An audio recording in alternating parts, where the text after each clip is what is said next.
जी हाँ, बिल्कुल। देखिए, दिल्ली के अंदर तमाम जो वार्ड है वहाँ पर वोटिंग शुरू हो चुकी है और तमाम जो मतदाता हैं वो वोटिंग केंद्रों तक पहुँच चुके हैं। हमारे साथ सतीश उपाध्याय जी हैं, बीजेपी के पूर्व प्रदेश अध्यक्ष। आज ये वोट डालकर आए हैं, इनसे बातचीत करेंगे कि क्या उम्मीदें हैं लोगों से और क्या लगता है। सर, क्या लगता है आपको, क्या उम्मीदें हैं जनता से? देखिए, दिल्ली की जनता भारतीय जनता पार्टी को पूरी तरह से जिता रही है, क्योंकि दिल्ली को शराब नगरी नहीं बनाना है, दिल्ली को ग्रीन एंड सस्टेनेबल सिटी बनाना है। दिल्ली को पार्किंग की जरूरत है, दिल्ली को अच्छे पार्कों की जरूरत है, दिल्ली को प्रदूषण से मुक्त करने की जरूरत है, दिल्ली के यमुना को साफ करने की जरूरत है। और निगम के साथ सौतेले व्यवहार से काम नहीं चलेगा। निगम के साथ आपको पूरी एक तरक्की के लिए, दिल्ली के विकास के लिए, और जो आत्मनिर्भर भारत की हम बात करते हैं कि एक नई, क्योंकि दिल्ली देश की राजधानी है और ये राजधानी पूरे देश में सब लोग इसकी तरफ देखते हैं, और इसलिए निगम जो है वो कोई प्रॉफिटेबल संस्था नहीं है। उसकी ऑब्लिगेटरी रिस्पॉन्सिबिलिटी है, सफाई है, प्राथमिक शिक्षा है, प्राथमिक स्वास्थ्य है, लोगों की समस्याओं का समाधान है, ये सारी चीजें निगम को करना होता है। लेकिन सरकार अगर आपके साथ सौतेला व्यवहार करे, और जिस प्रकार से पहले निगम का ट्राइफिकेशन हुआ था, आज निगम एकीकृत हुई है, देश के गृह मंत्री ने इसको एकीकृत किया है। एकीकृत होने के बाद निगम का तमाम पैसा बचेगा, एक ही कमिश्नर होगा, एक ही महापौर होंगे, एक ही स्टैंडिंग कमेटी होगी, और तमाम तरह से निगम एक बेहतर तरीके से निगम चल पाएगी। अच्छा, अभी कुछ दिन पहले की बात करें, जब प्रचार लगातार किए जा रहे थे, उस समय ये जो दूसरी पार्टी आम आदमी पार्टी, वो ये आरोप लगा रही थी कि जो मौजूदा सत्ता में एमसीडी बीजेपी की जो सरकार है, वो लगातार पैसे उगाही के काम करते हैं, कन्वर्जन के नाम पे लोगों से पैसे लिए जाते हैं।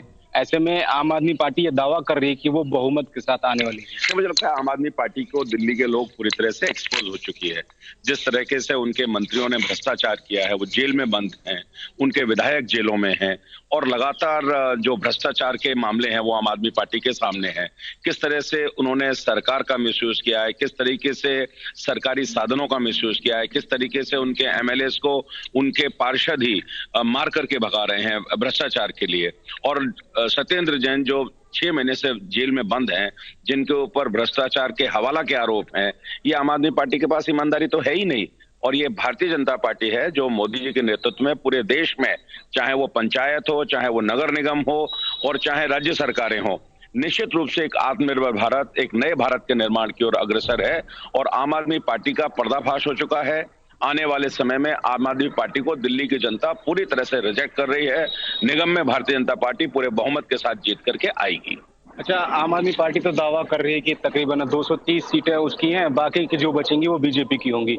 ऐसे में क्या कुछ लगता है आपको? देखिए, आम आदमी पार्टी, मैंने कहा ना, झूठ, बेईमानी, भ्रष्टाचार, ये इनके डीएनए में है। और गुजरात में भी पर्चियां लिख करके उन्होंने दी हैं अरविंद केजरीवाल ने, और गुजरात में कहा कि पूरी तरह से आम आदमी पार्टी की सरकार बन रही है। जब वो उत्तराखंड में गए तो वहां भी उन्होंने कहा था कि उत्तराखंड में आम आदमी पार्टी की सरकार बन रही है। 68 सीटों पर जमानत जब्त हो गई। इसी तरह से गोवा गए थे। तो जहां भी जाते हैं, दिल्ली के पैसे को भारतीय जनता पार्टी, सेवा ही विचार, नहीं खोखले प्रचार, दिल्ली के लोगों के पैसे से एडवर्टाइजमेंट करना, सुविधाएं नहीं देना और मौज मस्ती करना, ये इस पार्टी की पूरी तरह से इनके डीएनए में है। और भारतीय जनता पार्टी, दिल्ली के लोग निश्चित रूप से, और आने वाले विधानसभा के चुनाव में भी मैं आपको बताता हूं कि पूरी तरह से आम आदमी पार्टी का दिल्ली से सफाया होगा। अच्छा, वोटर्स को क्या कहेंगे, जितने वोटर्स अभी तक पहुंचे हैं या फिर जो निकलने वाले हैं घरों से, उनके लिए क्या कुछ बीजेपी की ओर से कहा जाएगा, क्या मुद्दे रहेंगे उनके लिए? नहीं, मेरा दिल्ली के वोटर्स से ये अपील है कि हम दिल्ली के विकास के लिए, दिल्ली को हरा भरा बनाने के लिए, दिल्ली को प्रदूषण से मुक्त करने के लिए, दिल्ली में पार्किंग की बेहतर सुविधा हो, दिल्ली में गुड गवर्नेंस हो, दिल्ली में जो भवनों के नियम हैं उनमें सरलीकरण हो। और ये पहली बार है कि एमसीडी लगातार डिजिटाइजेशन की तरफ जा रही है। नेक्स्ट जेन एमसीडी की हम बात कर रहे हैं।